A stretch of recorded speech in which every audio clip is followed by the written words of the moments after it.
सभी प्रेमियों को हरिओम, राम राम।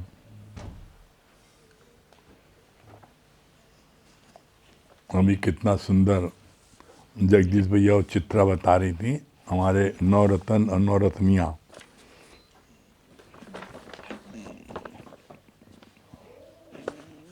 हम लोग बड़े भाग्यशाली हैं,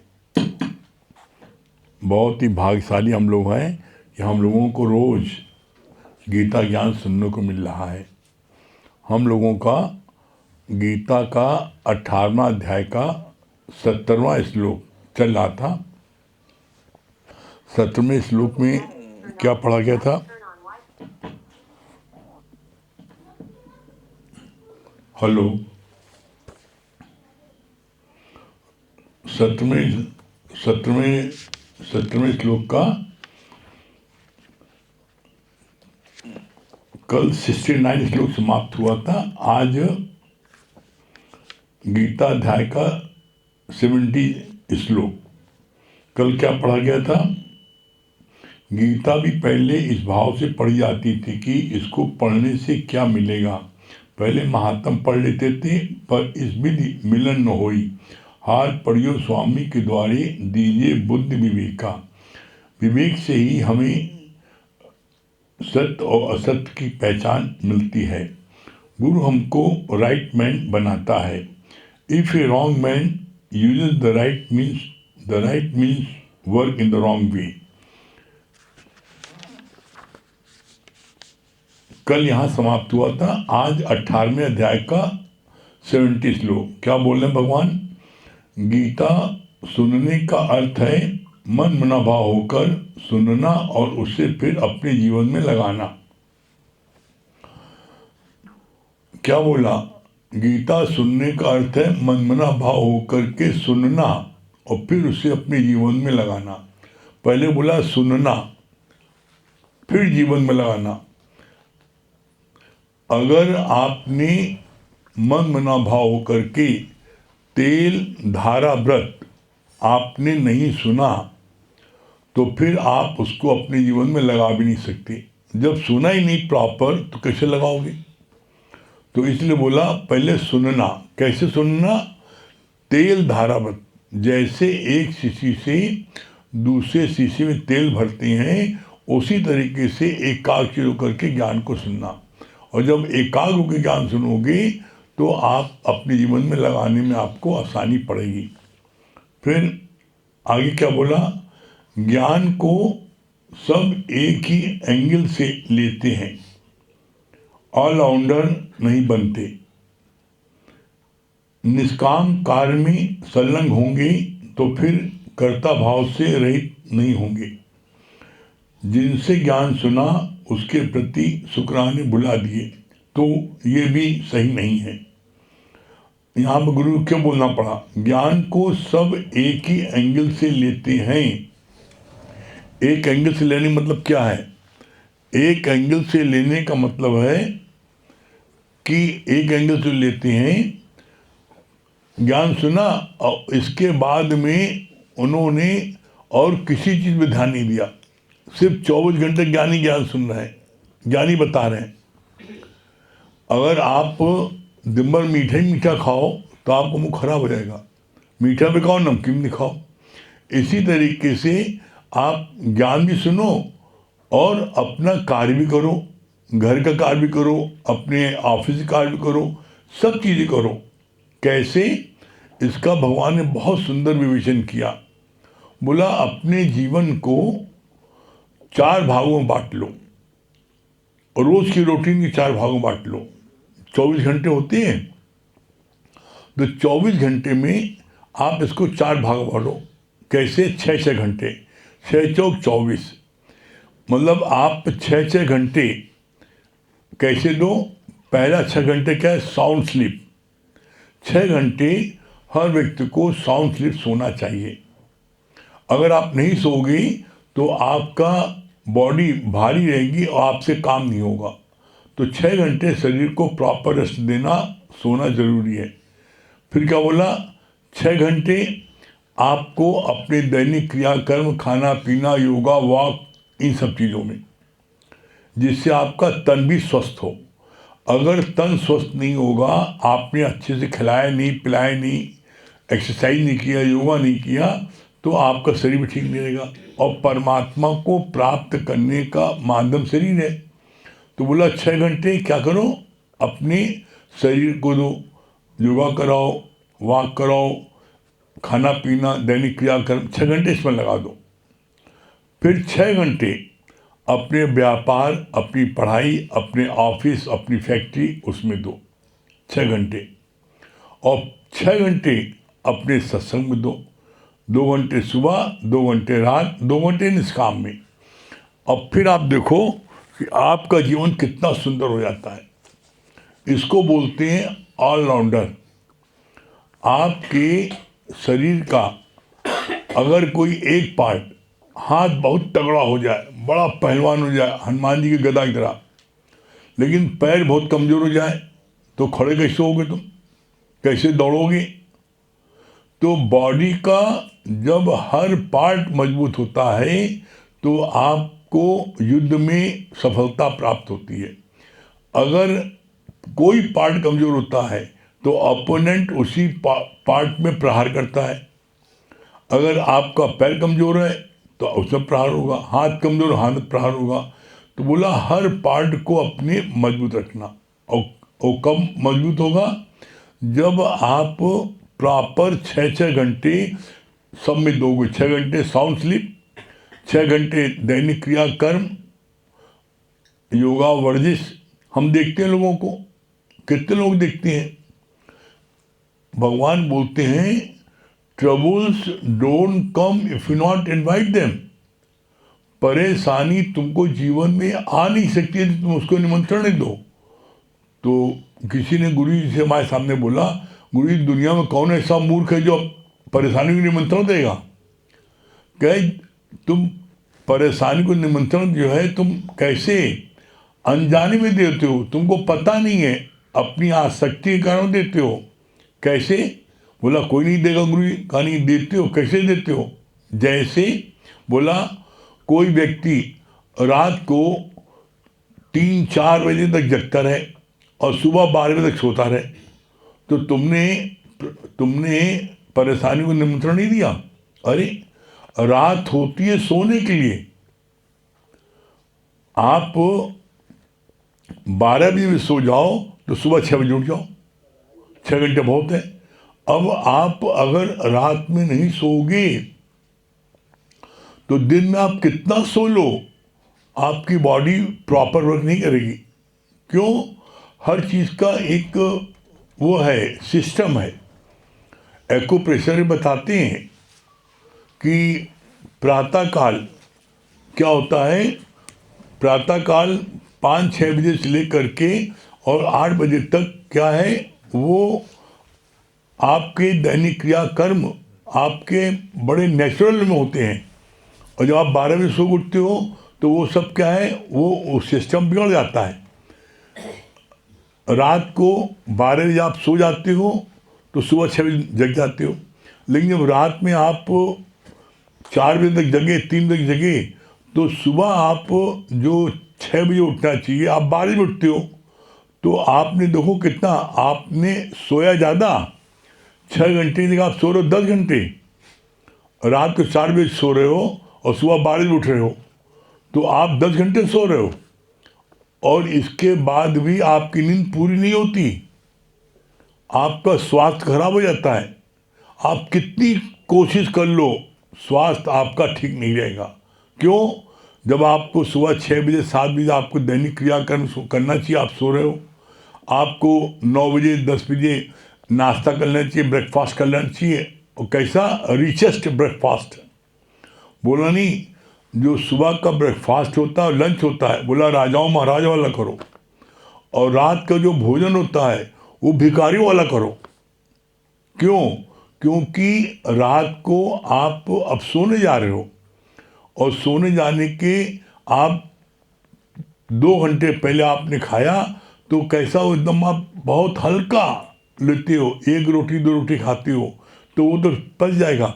अब आप रात में मीट खा रहे हो, मुर्गा खा रहे हो, मसल्लम खा रहे हो और बाद में हजम हो जाए, वो सब वैसे उसे रखा रहता है। और वो आपको ट्रोल करता है बाद में। पता लगा कि आपका पेट खराब है, स्वास्थ्य खराब है, दिन भर नींद आ रही है। क्यों? क्योंकि आपकी नींद प्रॉपर नहीं हुई। और रात की नींद वो लेना कंपलसरी है। अगर रात को आप नहीं सोते हो तो दिन में आप चाहे 10 घंटे सो लो, आपकी नींद पूरी नहीं होगी। भगवान ने किसी चीज़ को बनाया है, रात सोने के लिए बनाई है, दिन कार्य करने के लिए बनाया है। और आप देख लो, इसका प्रत्यक्ष प्रमाण देख लो आप। देहात के लोग, जो लोग खेती बाड़ी करते हैं, वहाँ के लोग जो है सब दुबले पतले, और जिसको देखो 80 साल तक जो है एकदम बिल्कुल टनाटन चल रहा है, खेल रहा है, कूद रहा है, दौड़ रहा है। न उसकी आँख खराब होती है, न उसका पैर घुटना खराब होता है। क्यों? कारण क्या है?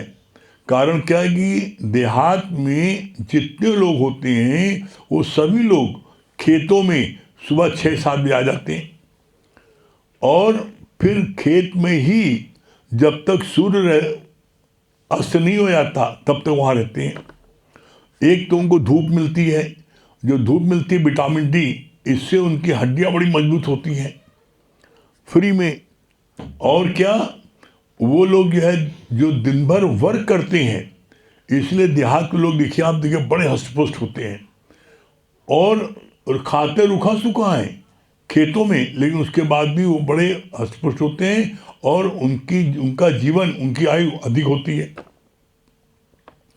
और शहर के लोग देख लो, वो चूंकि रात भर पिक्चर देखेंगे, क्लब जाएंगे, पार्टी जाएंगे, सोसाइटी, दावत, ये वो, और रात को 4 बजे 3 तक जगते रहेंगे।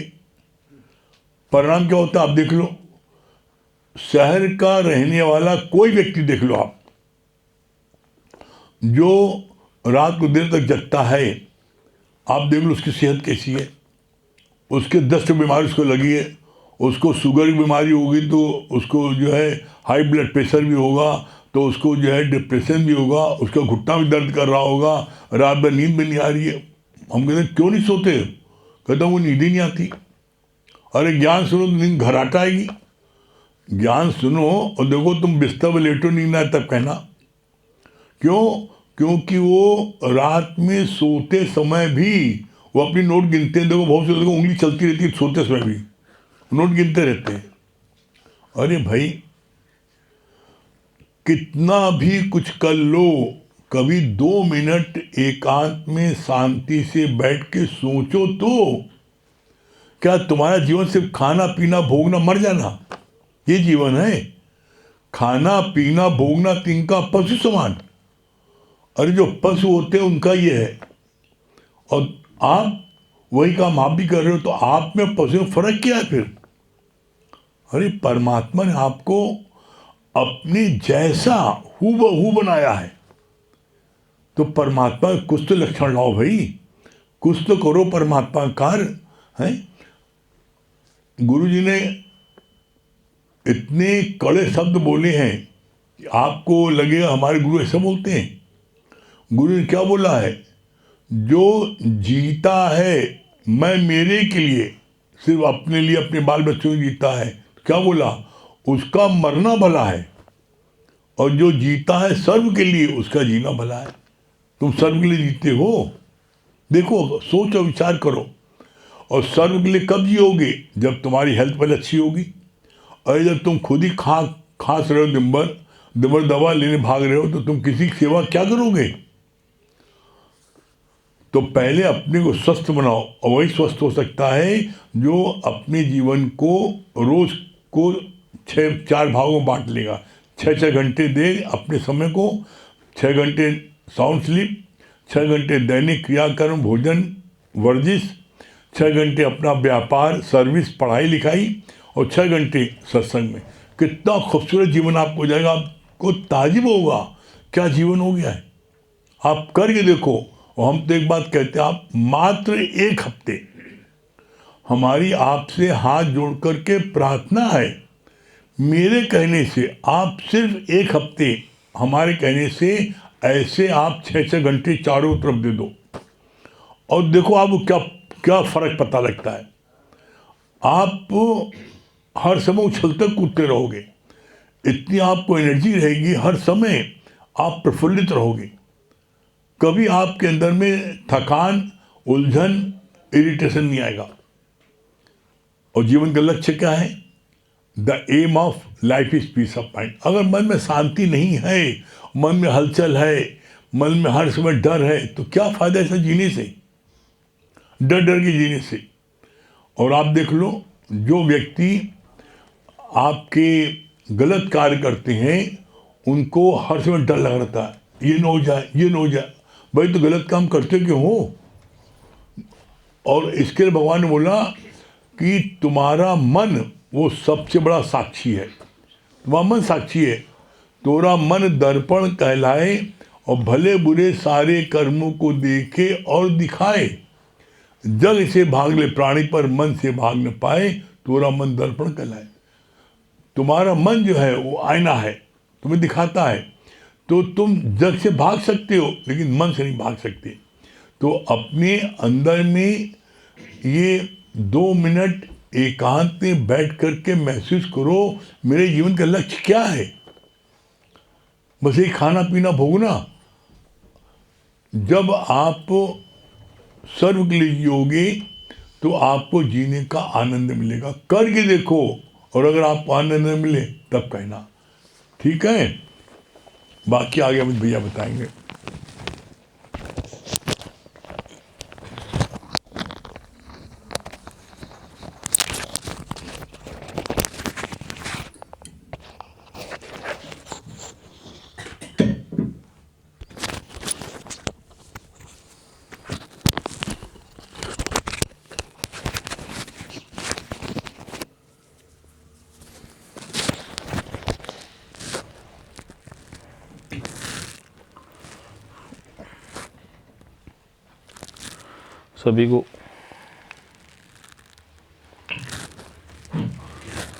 सभी को हरिओम। देखिए, अभी जैसे बात चल रही थी ना कि what is the aim of your life, तो गुरु ने तो ये बता दिया आपको कि the aim of life is peace of mind, not money. ये तो हम लोग सत्संग में आके जान गए, लेकिन अब इसके आगे क्या जानना है? अब इसके आगे ये जानना है कि इसको जानने के बाद भी हम कहाँ भाग रहे हैं? पीस की तरफ भाग रहे हैं कि मनी की तरफ भाग रहे हैं?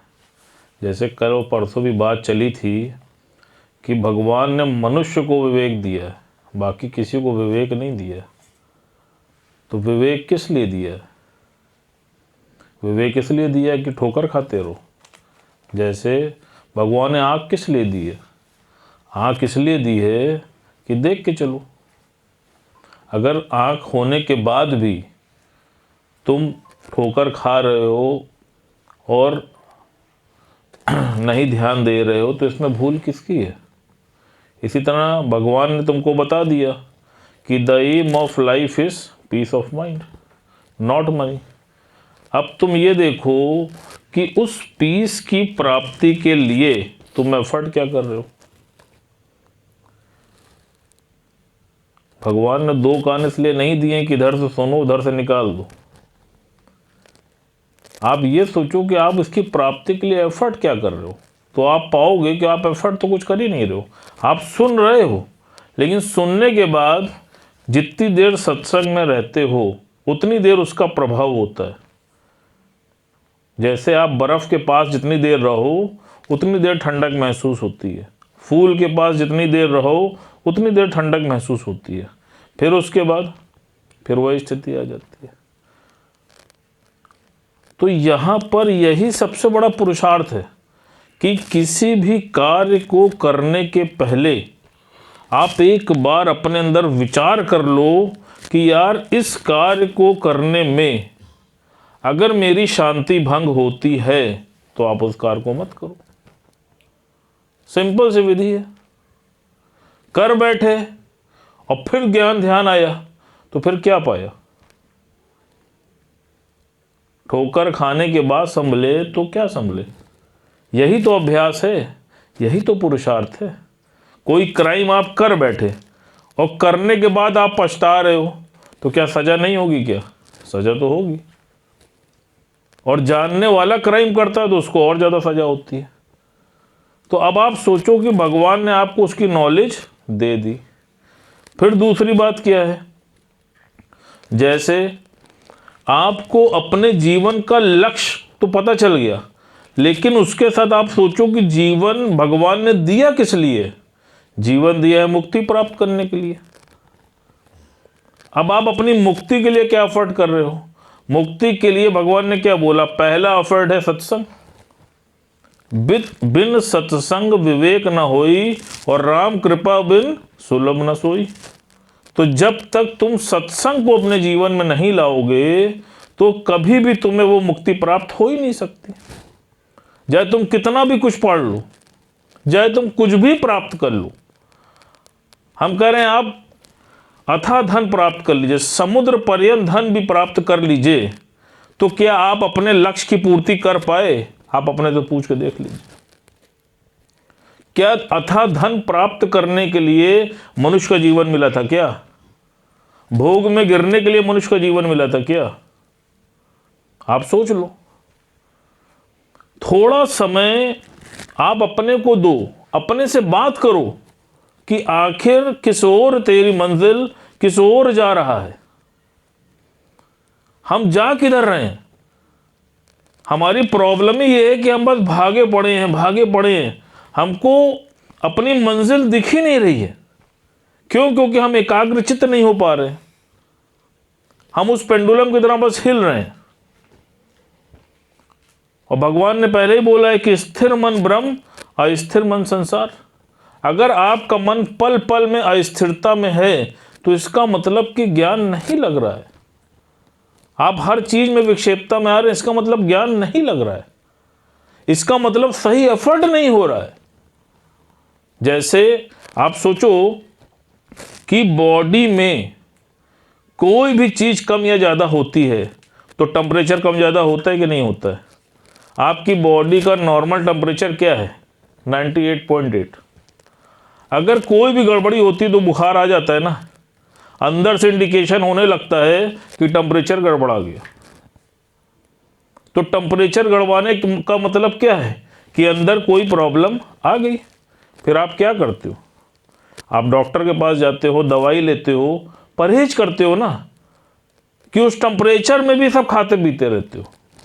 जब तक शरीर को आराम नहीं मिल जाता तब तक आप परहेज करते हो।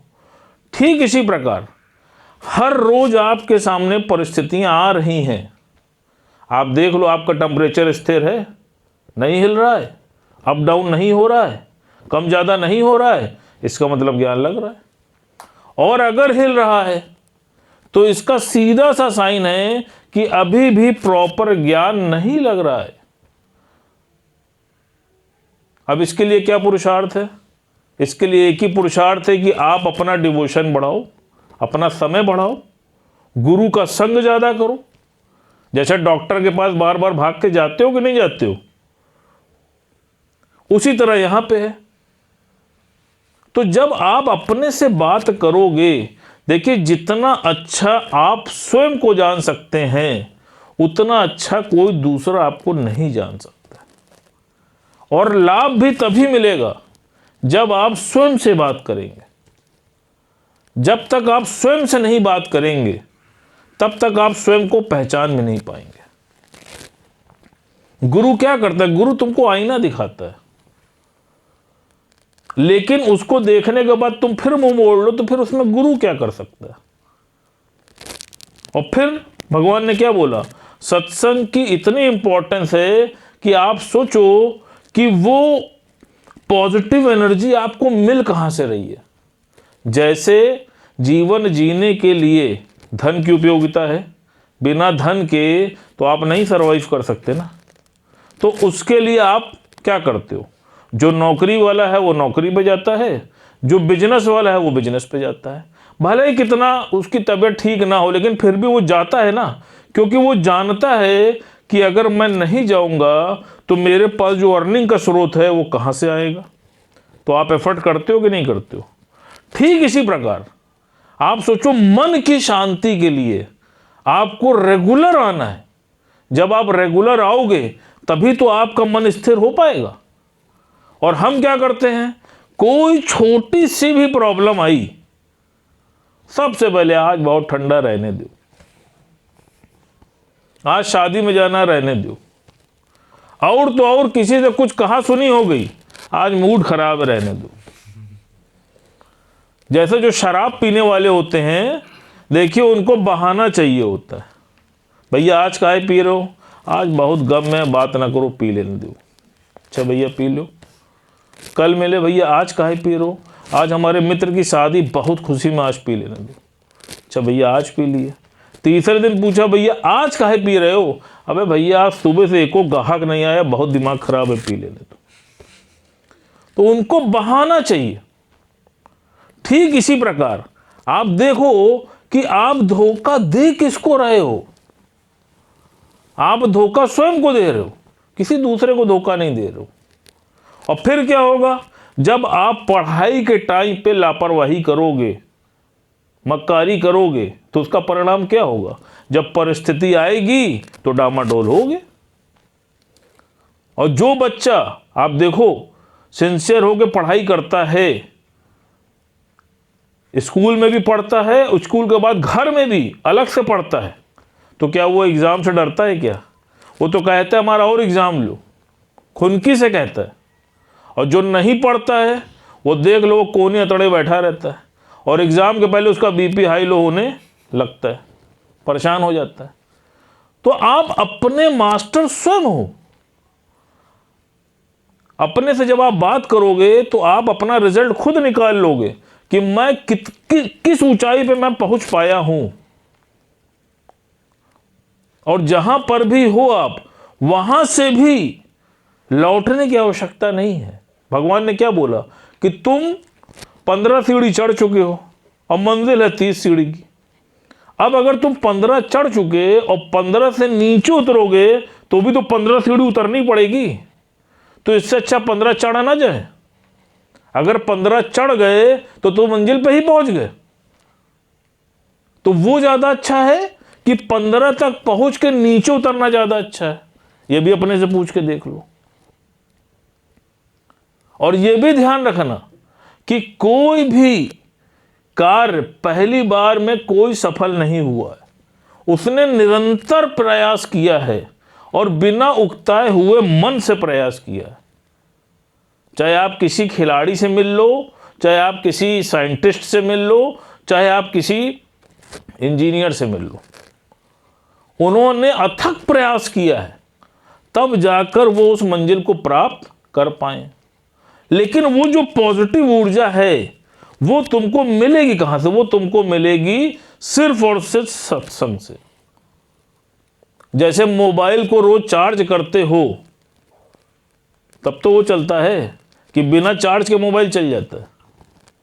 उसी तरह खुद को चार्ज करने के लिए ये समझ लो सत्संग अति आवश्यक है। और अब तो लोग क्या कर रहे हैं, अब तो लोग बैकअप वाली बैटरी भी ले रहे हैं, उसको भी साथ लेके चलते हैं। तो अगर ज़्यादा कठिन परिस्थितियों में जी रहे हो तो गुरु का संग कर लो, वो एक्स्ट्रा चार्जर है। और जब संग करने लगोगे तो ऑब्वियसली चार्ज होने लगोगे। और जो ऐसा करेगा वो परम आनंद और परम सुख पाएगा। बाकी फिर अपनी मर्जी। हरिओम।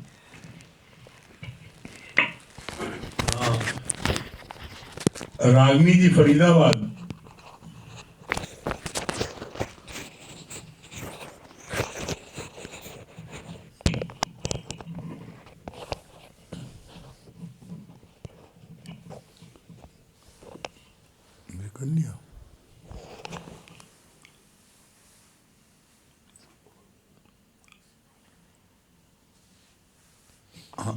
रागनी जी फरीदाबाद।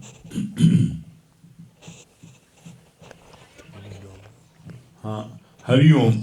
हाँ क्या बता रही हैं? गुरुजी, जैसा आपने बताया ना कि जो है भगवान ने सिर्फ मनुष्य को ही विवेक दिया है, और हम इतने 84 लाख योनियों में से पहली बात तो घूम के आ रहे हैं, इसके बाद हमें मनुष्य जन्म मिला है, और इसके बाद इतने भाग्यशाली है कि हमें ऐसा गुरु मिले हमारे।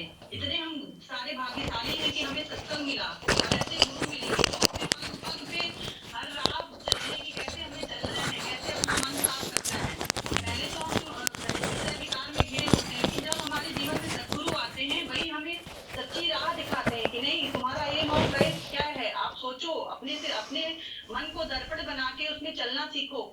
आपको सच्ची राह पे चलना है। आपका एम ऑफ लाइफ क्या है? भगवान को पाना है आपका एम ऑफ लाइफ। आप गलत राह पे जा रहे हो।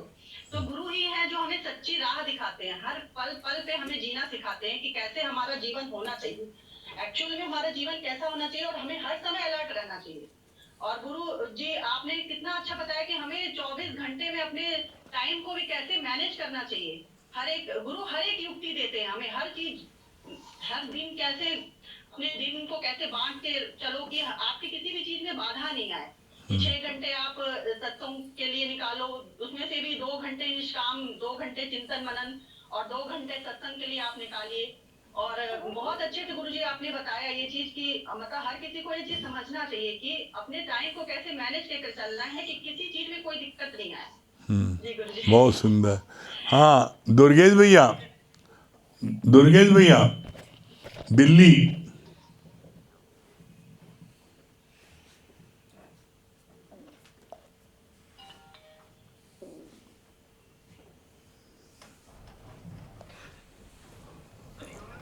हाँ हरिओम हरिओम दुर्गेश भैया, क्या बता रहे हैं?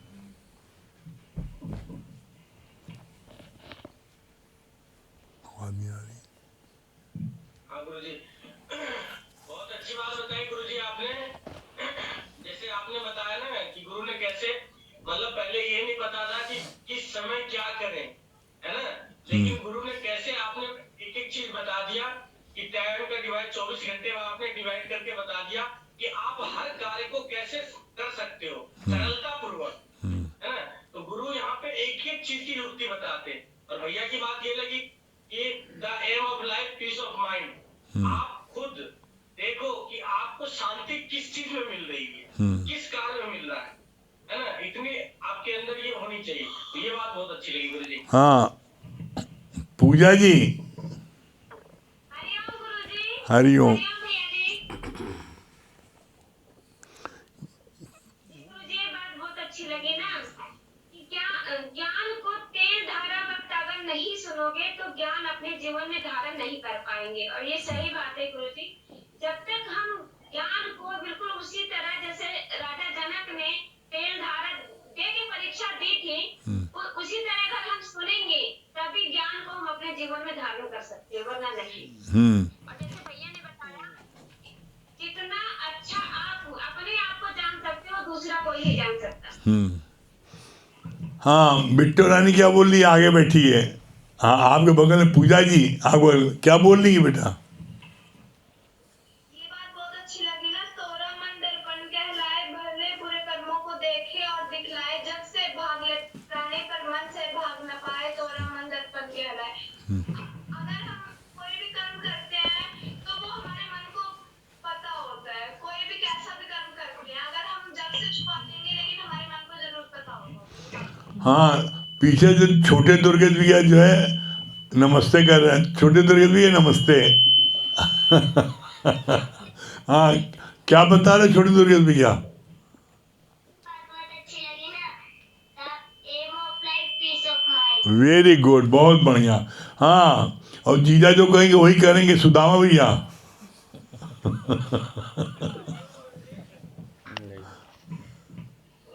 हरिओम गुरुजी। हाँ और बहुत कौन बहुत अच्छी बात लगी। जो जीता है मैं मेरे के लिए उसका मर्जाना बना, जो जीता है सबके लिए अच्छा बना। गुरुजी ये बात बहुत सुंदर। हाँ बोला हाँ पीछे बिट्टू रानी क्या बोल रही है? राधा के हाँ बेटा क्या बता रही हो? अच्छा राधा जी आ गई बांसुरी बजाते हुए। हाँ राधा जी क्या बता रही हैं?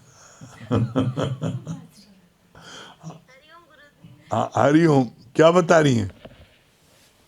बहुत अच्छी बात लगी। जिस कार्य को करने में आपकी शांति भंग होती है उस कार्य को छोड़ दीजिए, मत कीजिए। पहली पॉइंट। और दूसरी पॉइंट ये अच्छी लगी, स्थिर मन ब्रह्म, अस्थिर मन संसार। आपको आपके जन्म की बहुत बहुत शुभकामनाएं। Happy birthday Radha ji. चलिए इसी हैप्पी बर्थडे के अवसर पर भजन सुना दीजिए आप। जी गुरुजी। जी लेंगे सरकार तेरी सरकारी में, जी लेंगे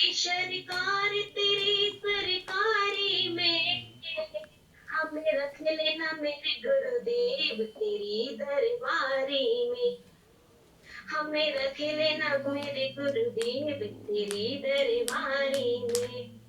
क्या रखा है जग की रिश्तेदारी में, क्या रखा है ऐसी रिश्तेदारी में, हमें रख लेना मेरे गुरुदेव तेरी दरबारी में। तेरा रुतबा तेरा नजारा दो जहां से न्यारा है, तेरा रुतबा तेरा नजारा दो जहां से न्यारा है। दिलबर में तू सा ना कोई लगता मुझको प्यारा है, दिलबर में तू सा ना कोई लगता मुझको प्यारा है। मिल गया मुझको मजा यारी, मिल गया मुझको मजा तेरी यारी, हमें रख लेना मेरे गुरुदेव तेरी दरबारी में। जो भी कर दे हुक्म गुरुवर काम वैसा ही करूं, जो भी कर दे हुक्म गुरुवर काम वैसा ही करूं। तूने अगर मना पड़े तो तेरे दर पे ही मरूं, तेरी अगर मना पड़े तो तेरे चरणों में मरूं। क्या रखा है ऐसी रिश्तेदारी में, क्या रखा है ऐसी रिश्तेदारी में, हमें रखना मेरे गुरुवर तेरी दरबारी में। तेरी लीला तेरे वचनों को सदा मैं गाती रहूं, तेरी लीला तेरे वचनों को मैं सदा गाती रहूं। ऐसी कृपा कर दे गुरुवर दर पे तेरे आती रहूं, ऐसी कृपा कर दे गुरुवर दर पे तेरे आती रहूं। क्या करूं बन जाऊं तेरी मैं प्यारी, क्या करूं मैं बन जाऊं तेरी मैं प्यारी, हमें रख लेना मेरे गुरुवर तेरी दरबारी में। कृपा हो जाए अगर तो जग में तेरा नाम करूं, तेरी कृपा हो जाए अगर तो जग में तेरा नाम करूं। देना शक्ति इतनी गुरुवर आप तो से ना डरूं, देना शक्ति इतनी गुरुवर आप तो से ना डरूं।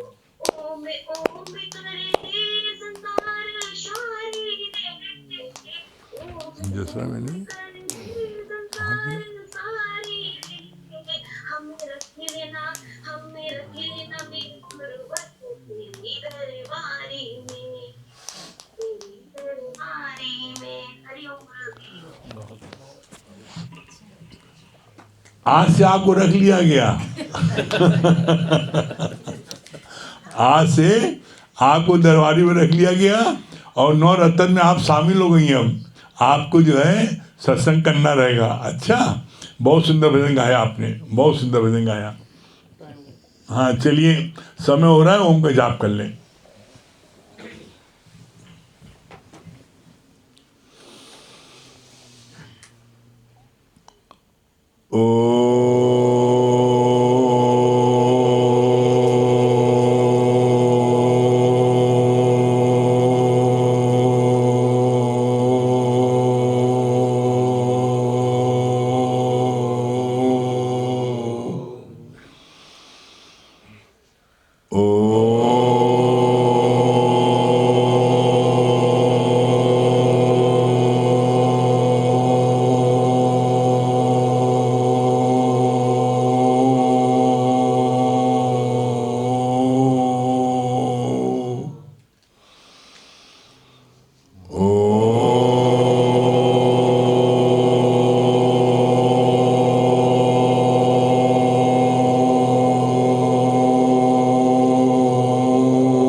सभी प्रेमी हरिओम राम राम।